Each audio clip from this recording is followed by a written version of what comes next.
What's up, everybody? Welcome back to the Live with Brandon Blakeney podcast. I am your host, Brandon Blakeney, aka Brandon Lee TV. You know I got another banger for you, so kick back, relax, and come take a ride with me. You are now locked into the Live with Brandon Blakeney podcast. Here is your host, Brandon Blakeney. Man, the Chicago Sky dropped another one, y'all. They are 1-4, atrocious after the break. Today was a heartbreaker, not going to hold y'all, losing off that buzzer beater from Asia Wilson and the Aces. But there is some shining lights, man. The way that Angel Reese just picked up her third consecutive 20-plus rebound games, tied Tina Charles for most double-doubles as a rookie. There's some bright spots. Killa Kamilla, the way she's been playing after the break, the defensive intensity, the adaptation to the speed of the game. Her scoring has picked up. She's hosting block parties. She's grabbing boards. She's looked like a different player. This break may have benefited her more than any player on the Sky. We were crucial. We were hard on her at the beginning, man. We had not seen that dominant Killa Kamilla that we saw at South Carolina in the WNBA yet. She hadn't arrived.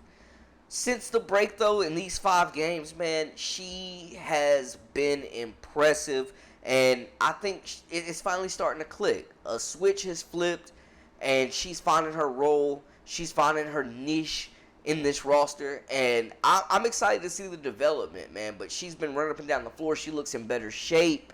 And through their last 5, she, honestly, I can't say dominant, but she's been impactful, very much so on both ends. Now, I will mention they have lost 4 out of their last 5, man. But Kamilla today had 8 points, 12 rebounds, 3 assists, and 5 blocks. 5 blocks, bro, on the Aces.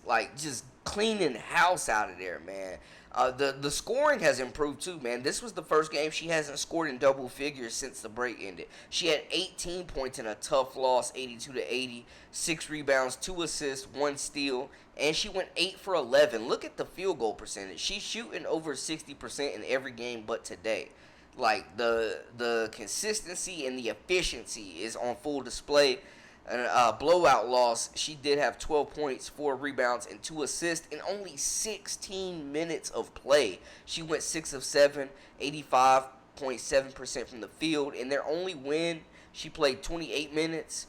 She had 15 points, 14 rebounds, a double-double in 28 minutes, 3 assists, 1 steal, and 2 blocks, and went 6 of 9 from the field, man. She is turning into a very reliable low block scoring option for the Sky. In her first game back, she had 10 points, 5 assists, 2 steals, and 1 block, and went 5 of 8 for that game. The last 2 games, we've seen that the minutes have increased for her. She's being rewarded. She went 37 minutes the game before last and 32 minutes. So the playing time, Coach T. Spoon is really letting her loose. She's earning the respect of her teammates continuously, and the coaching staff is beginning to trust her more.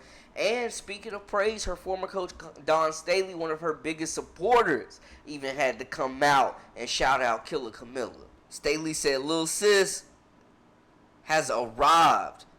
You block it, I like it. Now keep shooting the rock, please." Yo, she's got to get more shots. You shooting over 80% from the field, they got to feed you.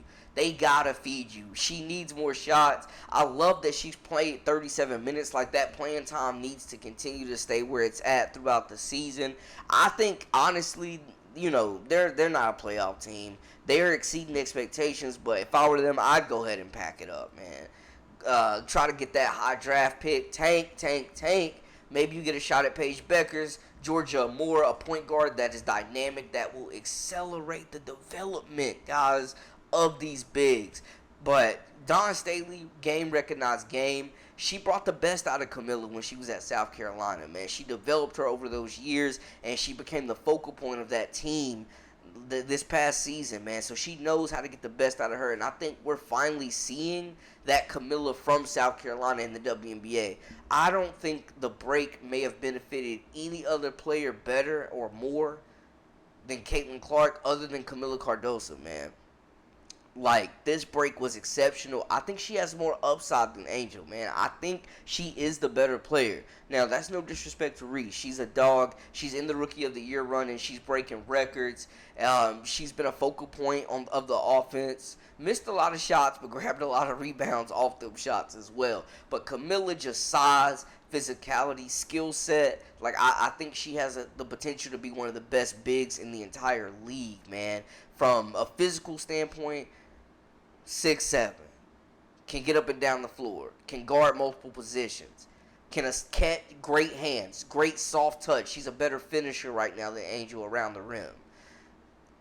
On the defensive side, elite shot blocker, paint beast, paint protector. Now, I will say Angel has the edge in rebounding, and that's great. Kamilla blocking shots. I mean, we saw today a expedition, 5 block shots. She's hosting a block party. Like, the timing, the athleticism, the length. She is a serious issue. She is the type of player that can lead the league in blocks and be the best defensive center in the league. And that's what they're going to need that from her. I think her and Reese have proven like they don't have to pick and choose one. Like, I was thinking they may have to trade one of them at some point. But they've proven that they can play together. Angel's ability to continue to improve her jump shot, being more consistent, making defenses respecting it, is creating more space already.